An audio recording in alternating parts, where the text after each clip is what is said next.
Welcome to my Budget App series. For those of you who are new, in this series I create a full-stack personal finance application from scratch and document the whole development, design, and management process on YouTube. If you want, you can check out the previous 13 videos. There's a playlist in my channel that is linked in the video description below. In this video, I will continue working on the web client. In the last episode, I introduced the whole data flow architecture, showed these data grid items, and how I do the CRUD operations on the main data types. In this video, I will concentrate on the reporting section, which is everything below summary and above transactions. And this includes the two scales components right here and my Sankey diagram, /Sankey chart, whatever you want to call it. Let's start with the scales, which are the two items at the top. I implemented these scales because I wanted the user to have a clear indication with color, with bright, vivid colors as to how he's doing in his current budget before even scanning anything, before reading any text.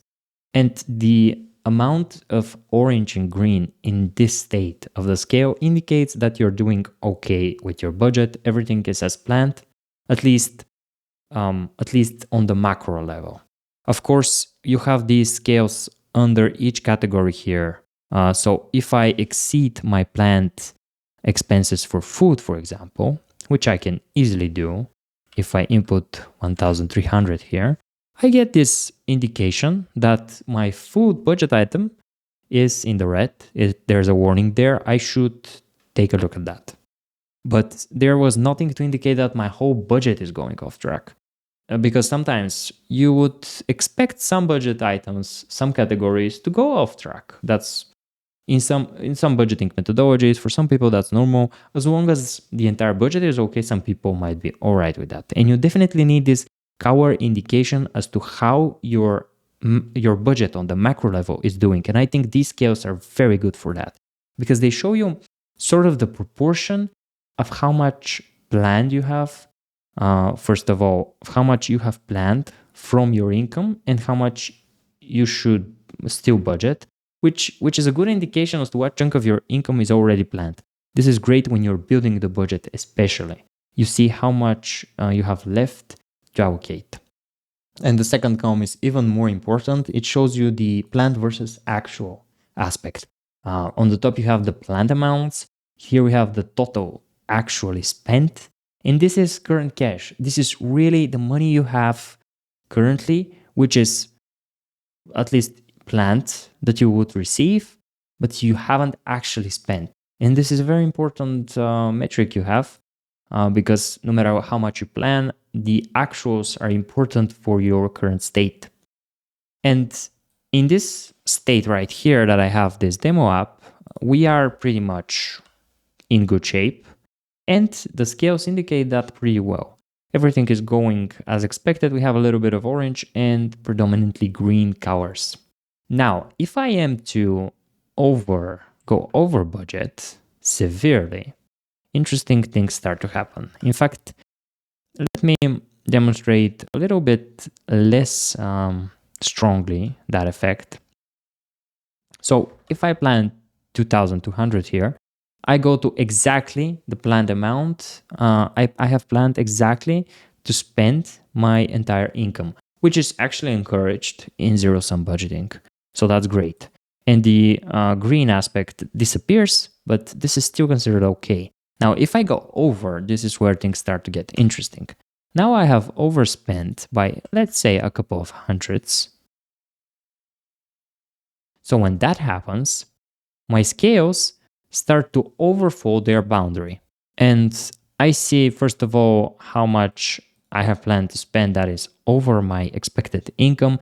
And I can visually see how much I am going to overspend with this very bright, very sort of screaming color. And this applies to planned and current cash. But here I would have to actually spend more money than I have planned. Let's just add an arbitrary amount. And I would again get this warning sign. So my rationale behind scales is that if you have these two in this state right now where you have severely overspent, severely over budgeted your income, when you open the app, you immediately see something is not right. I mean, because of this bright red and yellow combo, you don't need to really dig deep into the content or just read at all to immediately know that something is not right with your budget. And that's great in my book. These early indicators put you in the right mood, in the right state of mind to analyze the content afterwards.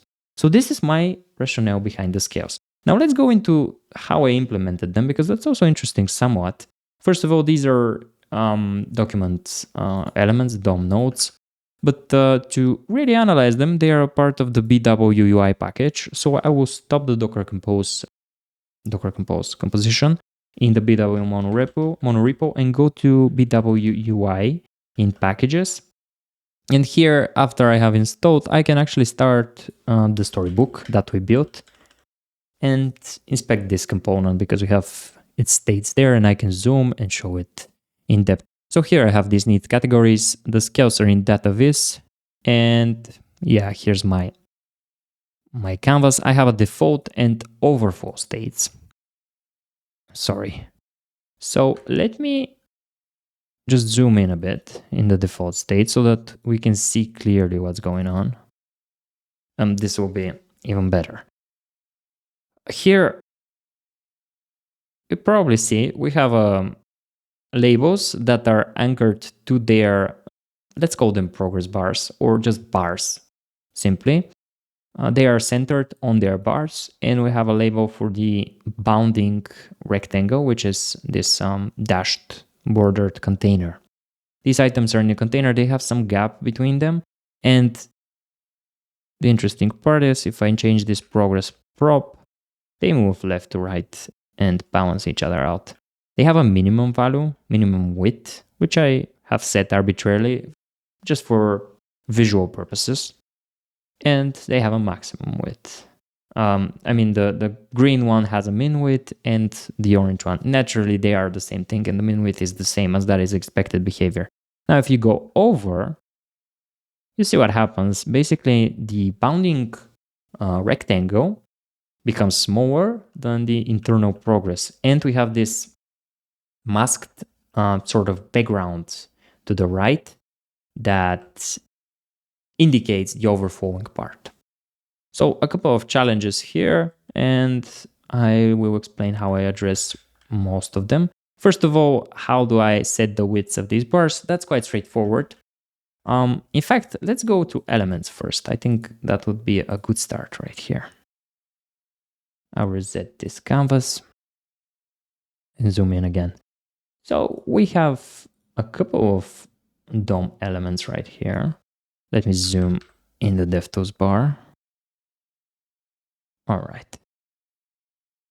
So besides the top label, as you can see, which is a separate layer, as it really doesn't need to be positioned specially, it's just centered on the container at all times. We have this wrapping progress, which actually has a padding that bounds the two bars from the sides and a gap.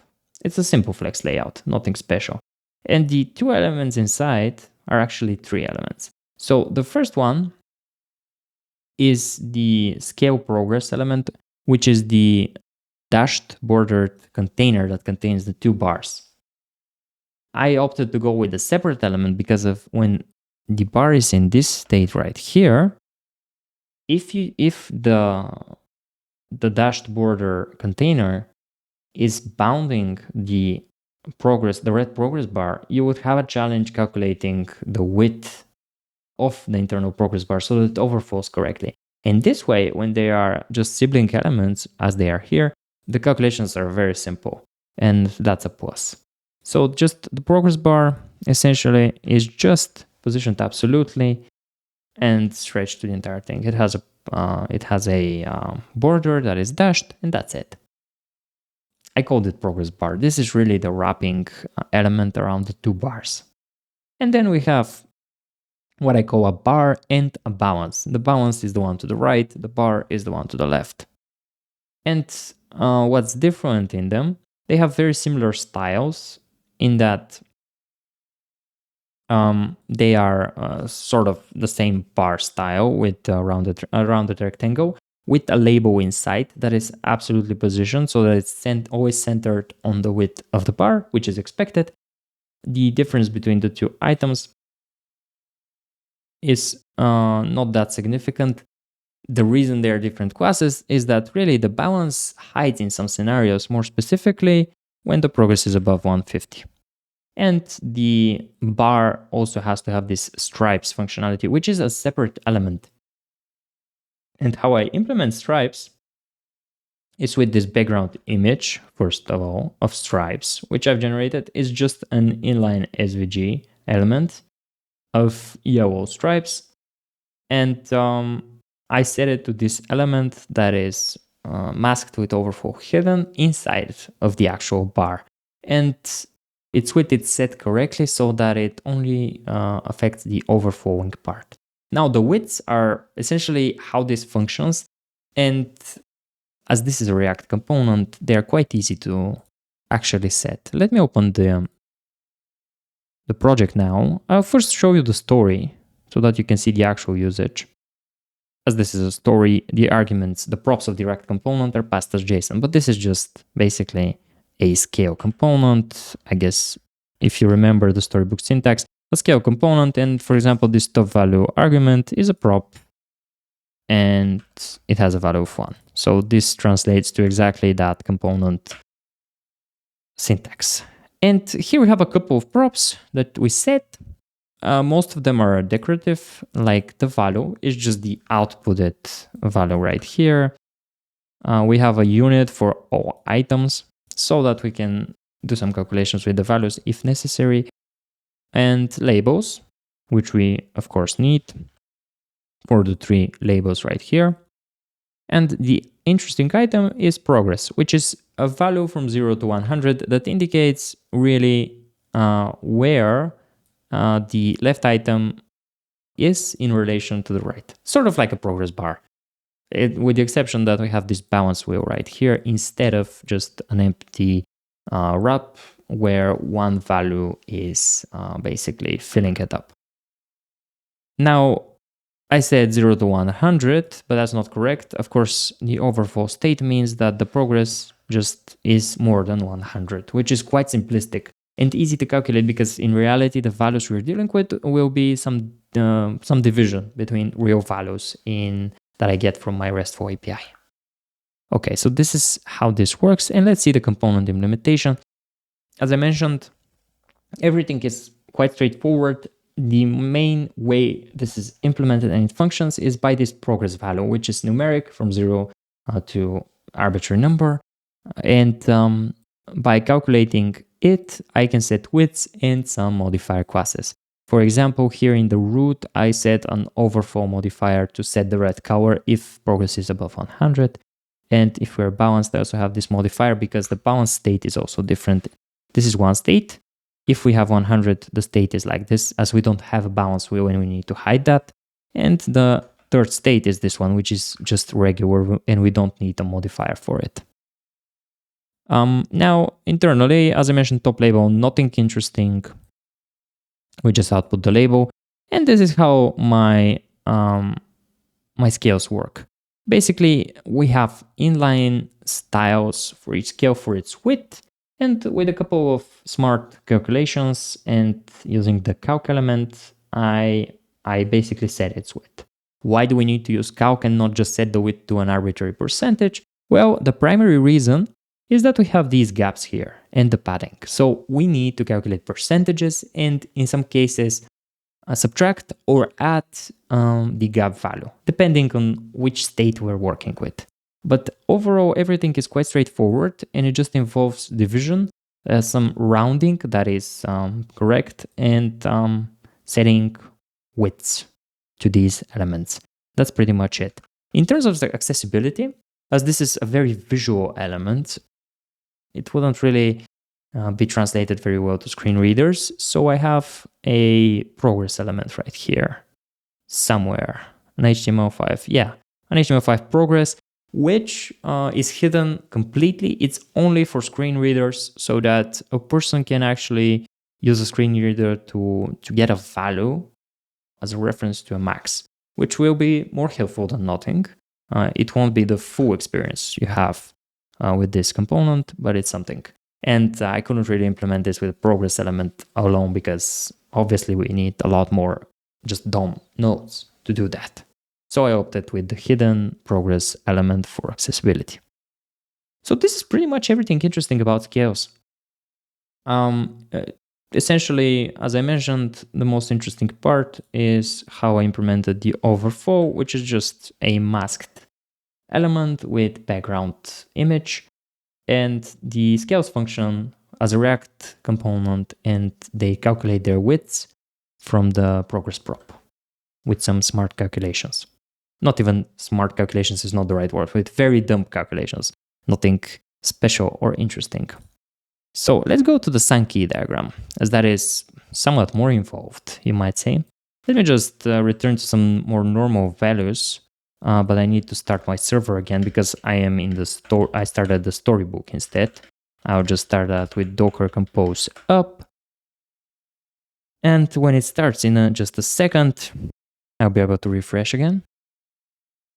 All right, here we go. So let's go back to normal values, as I said, so that we can see what we're dealing with right here. All right, this is somewhat normal, I guess. So a Sankey diagram, it won't be first of all, this entire reporting section is very scarce right now, but I'm doing an MVP. So I do realize that a personal finance application like this needs a very thorough reporting section, as this is really the valuable thing for you. You need to be able to break down everything. What I am trying to accomplish now is to get the most important information, in my opinion, on this page. And in version 2, 3, I will add an entire reporting page with many capabilities for advanced reporting. But of course, this is an MVP. So besides these scales, we needed something, first of all, to show how much of the salary and income is already allocated. And there's something we don't have. We need a breakdown of how they are allocated by percentages, sort of like a pie chart or a donut for debt, expenses, and savings. But Sankey is a unique approach as it allows me to show the flow of money, and I really like that. So I started with that implementation before I do the pie chart. The pie charts or donut charts will probably be two. One will show the breakdown of incomes, and one will show the breakdown of all expenses right here. Basically outflows, expenses, debt, and savings to the right. And they will be switchable with a tab for now. But let's talk about Sankey. So Sankey is sort of a Japanese diagram that I believe was first used to show the river flows, which is kind of appropriate if you think about it. This is a classical Sankey example, I guess. This is also a Sankey example. So you can see how this shows inflow and outflow. In this case, we see primarily outflow and small inflows. But here it's more clear how we see inflows and outflows of certain volume. And you see how a certain volume redistributes from when it falls into a certain bucket and then it goes out. And I really liked that. It seems like there are many personal finance enthusiasts that like to visualize their budgets with Sankey diagrams, as you can check out in numerous Reddit posts and whatever. This diagram is not very popular, unfortunately, so to implement it, I couldn't just use something. There are some libraries, but it's not one of the popular charts that are included in every charting library, like a pie, donut, line, bar chart, or whatever. Now, if you haven't done charts, it's usually not a good idea to start from scratch. If you want to implement charting, Canvas, HTML5 Canvas is the way to go, really. In 99% of the cases, you can start with a charting library, even if you're building a chart that's never been invented, although that's really not something you would want to do. So chart.js is my favorite. You can check out HighCharts as well, I believe, as an alternative. And there are other libraries, but I like this one. It's extremely simple and flexible. It's a charting library, but also you can look at it as a framework for creating charts, sort of, because you can create any plugin for it. to create charts. Now, of course, in the core library of charts.js, we don't have Sankey. We have bar, line, many different charts. And this also has React bindings, which is great. If you just need a line chart, a bar chart, or a pie chart, you can use that with the React bindings to render a chart in no time. Super simple, easy, works out of the box with great support. But I needed to find a Sankey diagram. I didn't want to draw it from scratch. And the good thing is there is a project which is React Sankey charts, I believe. It is a plugin for chart.js. Yeah, here it is. Chartjs-chart-sankey. As you can see, that's not the most popular project in the world. It has 151 stars, but it has some contributors and it's used by some people. So it's not really an abandoned project. It works correctly. Some people contribute to it. There are some issues also, but it's a good starting point really, and you don't need to start from scratch. Now, the good thing is this is built on top of charts.js. It creates a new sort of chart type there using their API. And the API to define a chart is extremely simple, which I love. You have basically this right here. This is how besides the other stuff like hours, etc. What you need to do is just in your data object, create objects which specify from and to, where these are the keys which identify the objects, and just flow. And that creates the Sankey diagram. You can flow to many levels. In my case, I flow once from my income sources to a income bucket, income hole, and then from income to debt, expenses, and savings. So my use case is simple, yet I needed to customize a lot because this plugin has many limitations, which I couldn't overcome with simply configuring it or maybe doing something on top of it. I needed to really change its core for a couple of reasons. Primarily, I don't want, they are very much based on this gradient style of Sankey, classical Sankey, which is with gradients, these bars which indicate the points where they meet, and they have some hard-coded rules about labels and how labels are visualized, which I couldn't configure. So my options at this point were to fork this or look for something else. And as I couldn't find anything else, I resorted to forking this library to my own, which is exactly the same with slight tweaks so that I can create my simplified form of a Sankey diagram, and so that it works great for me. I added a couple of features. The first one being the solid colors functionality, which is configurable, but I wanted to build it in so that it's easier for me to work with the API. I also updated the labels a bit, and the labels are really a big thing because I wanted to have let me show you. So here we have savings right now, and we have 800. So this is volume that's good enough for the standard savings label I have right here. But there are cases like this one, where we have this minute thing. Maybe this is a little bit over exaggerated, but this is absolutely a case. And in this case, the native library was actually rendering my label, which I hated. And I also wanted to be able to render my label, a smaller label, in cases where I have smaller space that is still big enough for some label. So that functionality I needed to build. In addition, I needed to make some changes to how the flows are rendered.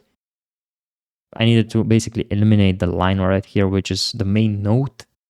So a couple of significant changes because I'm not really making a traditional Sankey, but some sort of a simplified spin of it. Now, this, I wouldn't recommend forking any open source library like this if you can avoid it, because in the future, if chartjs updates, I won't be able to update unless I merge the commits from this repo into my fork or do the updates myself, which is a hassle and it's not good. In general, if it's something, a configuration issue, you can contribute to the project, to the open source project itself rather than forking, which is always a better option. In this case, I needed something very opinionated and custom.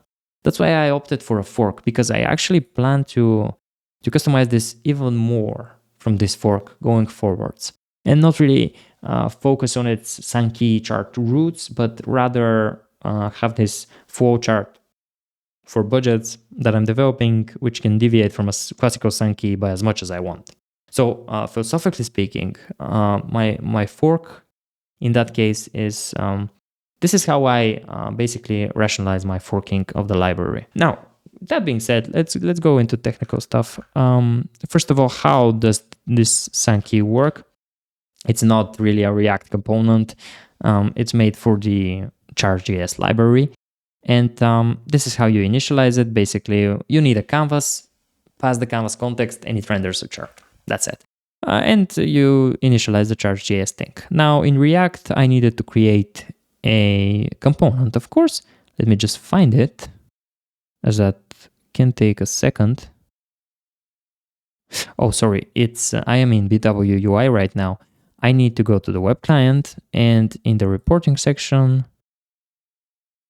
or in the budget reporting section, we have the Sankey chart. And here it is. So why did I collapse that? It's not necessary.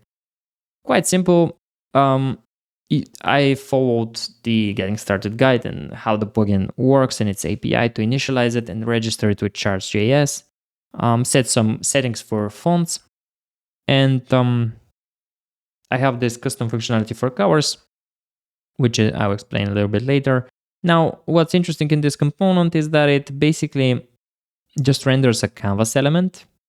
We have a ref to it, and with a useEffect, we initialize the charts.js chart, Sankey chart, when the element is available and mounted. And that's basically it. This is the approach you can take if you need to use a vanilla JavaScript charting library in React. Now, this just initializes the chart, which is now my fork of the chart, but the Sankey charts, the Sankey chart library basically has the same API at this point. I haven't changed that much. I'll show you some changes. There are some basic settings which are not really that interesting. They're for aspect ratio, labels, and colors. I needed to create my colors in a scalable way, really. So I opted to create this basically class, which has a couple of colors of functions that resolve to a certain hex color. The reason for this somewhat very complicated thing for a couple of colors is that, as I'll talk in a later video, I now have a functioning dark theme and high contrast themes for accessibility, which makes this more complicated than it really should be, to be honest, but that's how it is. And my functioning dark theme requires me to support a couple of colors, and if we switch to high contrast, I have entirely different set. So this really isn't that complicated. We have a class and 3 functions that return a color from a couple of hash maps in the form of JavaScript objects. Now let's look at the fork. I needed to investigate a little bit how this thing actually works in order to be able to do my changes. Thankfully, it's quite simple and it's not that much code. Let me go to my repositories, and we have BW Sankey somewhere. Let me search. There we go. So yeah, this is a fork of charts.js-chart-sankey, this repository right here with some modifications. I will attempt to contribute a little bit to the main project if I can, with some options that are not opinionated, so that at least I give back a little bit to that open source project. Because really, it's a really good implementation of a Sankey chart. I haven't found that many issues with it at all. And this is quite simple, really. You have a couple of files here. Chart.js handles most of the organization and architecture of the chart. What you do basically when you write a plugin like this is you have your nodes and you draw connections between them. The nodes being, you can imagine a node like a point in a line chart being a node, and then you have your vertices that connect a certain node. So this is how it works on the high level. What I've done still are very simple changes in this style right here. This, for example, is some of my logic for the label. I just check the height of the element, and if it's below a certain threshold, I set the label to smaller or hide it altogether. I made some other changes, very minor ones really, to the demo to test and to be able to configure fonts for the smaller label. And yeah, some small changes to the configuration of the labels and when it breaks to a smaller font size. Basically changes like this for now, but these small changes really make a big impact on what is rendered, and it really makes this project deviate from a classic Sankey chart. So this basically is a package, and I use it with the same API as BW Sankey charts right now. It's installed in the BW web client, imported right here. Let me find it. Yeah, Sankey controller and flow. And I can continue developing it further when I am working on my application. So this is basically how my Sankey chart works. What I would recommend for most use cases, as you would rarely need a very unique chart. In fact, charts are very useful when they are known and simple and people recognize them, because the point of data visualization is, in my opinion, for people to be able to, without any hassle, comprehend a data set. And having a unique visualization like this one is somewhat a hassle, and I would only resort to that, as is in this case, if I cannot really smoothly visualize something with the most basic charts. And for most charting needs, I would recommend using chart.js. They have React bindings if you're using React, Angular bindings, whatever, wrappers. And you can just use a component like a bar chart and pass a data set, pass some options for colors, and you're done. No need to worry about any of that. So yeah, this is how I implemented my charts. The next steps for my reporting part right here on this page before the MVP is to add a tab for 2 pie charts, which I'll do at some point. That won't be enough content for a video or interesting at all. So yeah, this is basically what I would do at this point for reporting before the MVP. And as I mentioned further down the line, I plan to create an entire reporting page with deep down drilling and the ability to look at other months, your entire year, your overall financial health, and many different options for filtering and selecting ranges of dates and specifics, because that is really necessary. I understand that. But for the MVP, I need to focus on essentials and really critical stuff. And I think I'll cover that with a Sankey, these scales, and 2 pie charts showing the breakdown of incomes and the breakdown of expenses. If you enjoy the content, please don't forget to subscribe so that you can get notified when I release more of these videos. Take care.